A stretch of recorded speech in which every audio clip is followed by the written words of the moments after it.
हमारी आज की कहानी का शीर्षक है सच्चा प्यार। उससे मेरा कोई खास परिचय नहीं था। शादी से पहले जिस ऑफिस में काम करती थी वहीं था वह। आज फ्रेंच क्लास अटेंड करते वक्त उससे मुलाकात हुई। पति के कहने पर अपने फ्री टाइम का सदुपयोग करने के विचार से मैंने एक क्लास ज्वाइन की थी। हाय, वह चमकती आंखों के साथ अचानक मेरे सामने आ खड़ा हुआ। मैं मुस्कुरा उठी। ओह तुम, so nice to meet you. नाम याद नहीं आ रहा था मुझे उसका। उसने अपने आप ही अपना नाम याद लाया। अंकित, पहचाना आपने? हाँ हाँ, बिल्कुल याद है मुझे। मैंने ये बात जाहिर नहीं होने दी कि मुझे उसका नाम भी याद नहीं। और सब कैसा है? फाइन, यही पास में घर है मेरा। पति आर्मी में है, 2 बेटियां हैं। बड़ी 7th में है और छोटी अभी 3rd में है। वाह ग्रेट। वह अब मेरे साथ चलने लगा था। मैं 2 सप्ताह पहले ही दिल्ली आया हूँ। वैसे मुंबई में रहता हूँ। मेरी कंपनी ने 6 माह का प्रोजेक्ट वर्क के लिए मुझे यहाँ भेजा है। सोचा फ्री टाइम में या क्लास भी ज्वाइन कर लूँ। गुड। अच्छा अंकित, मैं चलती हूँ, यहीं से ऑटो लेना होगा मुझे। Okay bye. मैं घर आ गई। अगले 2 दिनों की छुट्टी ली थी मैंने। मैं घर के कामों में पूरी तरह बिजी रही। बड़ी बेटी का बर्थडे था और छोटी का नए स्कूल में एडमिशन कराना था। 2 दिन बाद क्लास पहुंची तो अंकित फिर सामने आ गया। आप 2 दिन आई नहीं, मुझे लगा कहीं क्लास तो नहीं छोड़ दी। नहीं, घर में कुछ काम था। वह चुपचाप मेरे पीछे वाली सीट पर बैठ गया। क्लास के बाद निकलने लगे तो फिर मेरे सामने आ गया। कॉफ़ी? नो, घर जल्दी जाना है, बेटी आ गई होगी। और फिर पति आज डिनर भी बाहर कराने वाले हैं। ओके चलिए, ऑटो तक छोड़ देता हूँ। मुझे अजीब लगा, फिर भी साथ चल दिया। कुछ देर तक दोनों खामोश रहे। मैं सोच रही थी या तो दोस्ती की फिराक में है, जबकि मैं सब कुछ बता चुकी हूँ। पति है, बच्चे हैं मेरे, आखिर चाहता क्या है? तभी उसकी आवाज़ सुनाई दी। आपको किरण याद है? हाँ याद है, वही ना जो आकाश सर की पीए थी। हाँ पता है, वह कनाडा शिफ्ट हो गई है। अपनी कंपनी खोली है वहाँ। सुना है किसी करोड़पति से शादी की है। गुड, काफ़ी ब्रिलियंट थी वह। हाँ मगर उसने एक काम बहुत गलत किया, अपने प्यार को अकेला छोड़कर चली गई। प्यार? कौन, आकाश? हाँ, बहुत चाहते थे उसे, मैं जानता हूँ। वे किरण के लिए जान भी दे सकते थे, मगर आज के ज़माने में प्यार और जज्बात की कद्र ही कहाँ होती है। अच्छा मैं चलती हूँ, कह मैंने ऑटो वाले को रोका और उसमें बैठ गई। वह भी अपने रास्ते चल। अगले दिन अंकित गेट के पास ही मिल गया। पास की दुकान पर गोलगप्पे खा रहा था। उसने मुझे भी इनवाइट किया, पर मैं साफ मना कर अंदर चली गई। क्लास खत्म होते ही वह फिर मेरे पास आ गया। चलिए ऑटो तक छोड़ दूँ? उसने टोका। आपको वे मैसेज याद है जो आपके फ़ोन में अनजान नंबरों से आते थे? हाँ याद है। क्यों? तुम्हें क्यों पता? कैसे पता? मैं चौंकी। दरअसल आप एक बार अपनी फ्रेंड से बात कर रही थी तो कैंटीन में पास ही में मैं भी बैठा था। सब सुन लिया।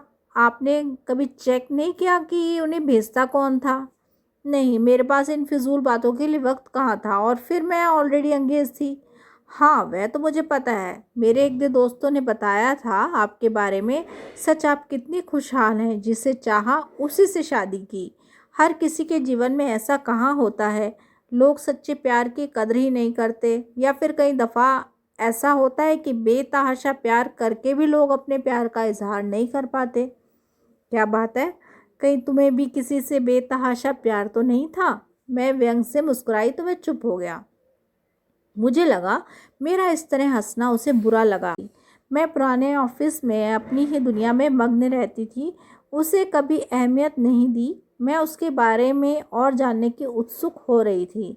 मुझे उसकी बातें याद आ रही थी। मैं सोचने लगी, उसने मैसेज वाली बात क्यों की? मैं तो भूल ही गई थी। वैसे वे मैसेज बड़े प्यारे होते थे। 3-4 महीने तक रोज़ 1 या 2 मैसेज मुझे मिलते, अनजान नंबरों से। 1-2 बार मैंने फ़ोन भी किया, मगर कोई जवाब नहीं मिला। घर पहुंचकर मैं पुराना फ़ोन ढूंढने लगी। स्मार्टफ़ोन के आते ही मैंने पुराने फ़ोन को रिटायर कर दिया था। 10 सालों से वह फ़ोन मेरी अलमारी के कोने में पड़ा था। मैंने उसे निकाल कर उसमें नई बैटरी डाली और बैटरी चार्ज कर उसे ऑन किया। फिर उन्हीं मैसेज को पढ़ने लगी। उत्सुकता उस वक्त भी रहती थी और अब भी होने लगी कि यह मैसेज मुझे भेजे किसने थे। जरूर अंकित इस बारे में कुछ जानता होगा। अगले 2-3 दिनों तक अंकित नहीं आया। मैं परेशान थी, रोज बेसब्री से उसका इंतजार करती थी। चौथे दिन वह दिखा, मुझसे रहा नहीं गया तो मैं उसके पास चली गई। फिर पूछा, अंकित इतने दिन कहाँ थे? वह चौंका, मुझे करीब देखकर थोड़ा सक पकाया। फिर बोला, तबीयत ठीक नहीं थी। तबीयत तो मेरी भी कुछ महीने से ठीक नहीं रहती। क्यों, क्या हुआ? बस किडनी में कुछ प्रॉब्लम है। अच्छा, तभी आपके चेहरे पर थकान और कमज़ोरी सी नज़र आती है। मैं सोच भी रहा था कि पहले जैसी रौनक चेहरे पर नहीं दिखती। हाँ, दवा जो खा रही हूँ। फिर सहज ही मुझे मैसेज वाली बात याद आई। मैंने पूछा, अच्छा अंकित, यह बताओ कि वह मैसेज कौन भेजता था मुझे? क्या तुम जानते हो उसे? वह मेरी तरफ एक तरफ देखते हुए बोला, हाँ, असल में मेरा एक दोस्त था। वह बहुत प्यार करता था आपसे, पर कभी कह नहीं पाया, और फिर जानता भी था कि आपकी ज़िंदगी में कोई और है, इसलिए कभी मिलने भी नहीं आया। अच्छा, आपका है तुम्हारा वह दोस्त? वह मुस्कुराया। अब निधि, वह इस दुनिया की भीड़ में कहीं खो चुका है, और फिर आप भी तो अपनी ज़िंदगी में खुश हैं। आपको परेशान करने वह कभी नहीं आएगा। यही सही बात है अंकित, पर मुझे ये जानने का हक तो है कि वह कौन है और उसका नाम क्या है। वक्त आया तो मैं उसे आपसे मिलवाने ज़रूर लाऊंगा, मगर फ़िलहाल आप अपनी ज़िंदगी में खुश रहिए। मैं अंकित को देखती रह गई कि यह इस तरह की बातें भी कर सकता है। मैं मुस्कुरा उठी। क्लास खत्म होते ही अंकित मेरे पास आया और ऑटो तक मुझे छोड़कर चला गया। उस शाम तबीयत ज़्यादा बिगड़ गई। 2-3 दिन मैंने पूरा आराम किया। चौथे दिन क्लास के लिए निकली तो बड़ी बेटी भी साथ हो ली। बेटी से कहा, बेटा, यह आपके अंकित अंकल हैं। तभी अंकित ने बैंक से चॉकलेट निकाला और फिर बेटी को देते हुए बोला, बेटा देखो, अंकल आपके लिए क्या लाए हैं। Thank you uncle. अंकल, आपको कैसे पता चला कि मैं आने वाली हूँ? अरे बेटा, ये ऐसा तो महसूस करने की बात है। मुझे लग रहा था कि आज तो मम्मी के साथ आओगी। वह मुस्कुरा उठी। फिर हम दोनों को बाय बाय कहकर अपने दोस्त के घर चली गई। हम अपनी क्लास में चले गए। अंकित अब मुझे काफ़ी भला लगने लगा था। किसी को करीब से जानने के बाद ही उसका असलियत समझ में आती है। अंकित भी अब मुझे एक दोस्त की तरह ट्रीट करने लगा, मगर हमारी बातचीत और मुलाकातें लिमिटेड ही थी। इधर कुछ दिनों से मेरी तबीयत ज़्यादा ख़राब रहने लगी थी। फिर एक दिन अचानक मुझे हॉस्पिटल में दाखिल होना पड़ा। सभी जांचें हुई, पता चला कि मेरी एक किडनी बिल्कुल ख़राब हो गई है। दूसरी तो पहले ही बहुत वीक हो गई थी, इसलिए अब नई किडनी की ज़रूरत थी। मगर मुझसे मैच करती किडनी मिल नहीं रही थी। सब परेशान थे, डॉक्टर भी प्रयास में लगे थे। एक दिन मेरे फ़ोन पर अंकित की कॉल आई। उसने मेरे इतने दिनों में क्लास में ना आने का हालचाल पूछने के लिए फ़ोन किया था। फिर पूरी बात जानकर उसने हॉस्पिटल का पता लिया। मुझे लगा कि वह मुझसे मिलने आएगा, मगर वह नहीं आया। सारे रिश्तेदार मित्र मुझसे मिलने आए थे। एक उम्मीद थी कि वह भी आएगा, मगर फिर सोचा कि हमारे बीच कोई ऐसी दोस्ती तो थी नहीं, बस एक दूसरे से पूर्व परिचित थी, इसलिए थोड़ी बहुत बातचीत हो जाती थी। ऐसे में यह अपेक्षा करना कि वह आएगा मेरी ही गलती थी। समय के साथ मेरी तबीयत और बिगड़ती गई। किडनी का इंतज़ाम नहीं हो पा रहा था। फिर एक दिन पता चला कि किडनी डोनर मिल गया है। मुझे नई किडनी लगा दी गई।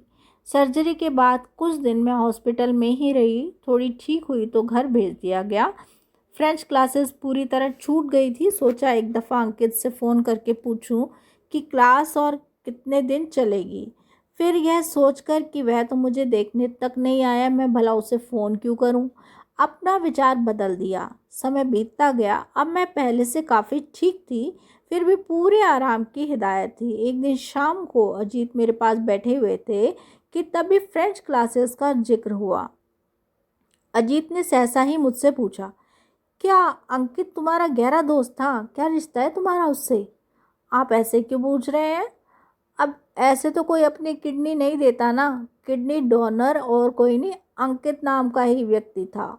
उसने मुझे बताया कि वह तुम्हारे साथ फ्रेंच क्लास में जाता है और तुम्हें अपनी एक किडनी देना चाहता है। तभी से यह बात मुझे बेचैन किए हुए है, बस इसलिए पूछ लिया। अजीत की आंखों में शक साफ नज़र आ रहा था। मैं अंदर तक परेशान हो गई। अंकित सचमुच केवल क्लास फेल होता और कुछ नहीं। चलो यदि ऐसा है तो अच्छा, वरना अब क्या कहूँ कहकर वे चले गए। पर उनका यह व्यवहार मुझे अंदर तक बेच गया कि क्या मुझे इतनी भी समझ नहीं कि क्या गलत है और क्या सही। किसी के साथ भी मेरा नाम जोड़ दिया जाए। मैं बहुत देर तक परेशान सी बैठी रही। कुछ अजीब सा लग रहा था। आखिर उसने मुझे ने किडनी डोनेट की क्यों? दूसरी तरफ मुझसे मिलने भी नहीं आया। बात करनी होगी।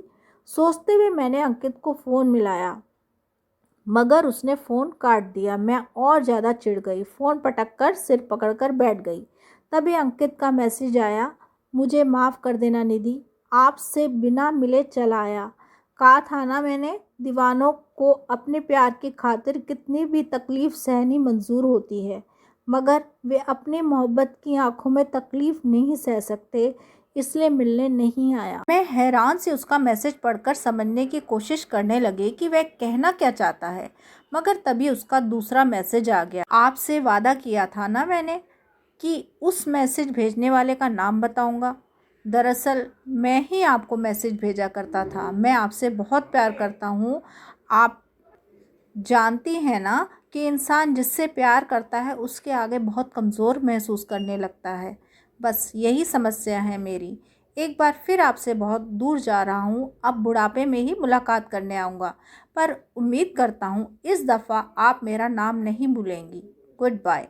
अंकित का यह मैसेज पढ़कर मेरी समझ में नहीं आ रहा था कि मैं मुस्कुराऊँ या रोऊँ। अंदर तक एक दर्द मेरे दिल को बेच गया था। सोच रही थी, मेरे लिए ज़्यादा गहरा प्यार किसका है? अजीत का, जिन्हें मैंने अपना सब कुछ दे दिया फिर भी वे मुझ पर शक करने से नहीं चुके, या फिर अंकित का, जिसे मैंने अपना एक पल भी नहीं दिया मगर उसने आजीवन मेरी खुशी चाही। कहानी यहीं समाप्त होती है। धन्यवाद।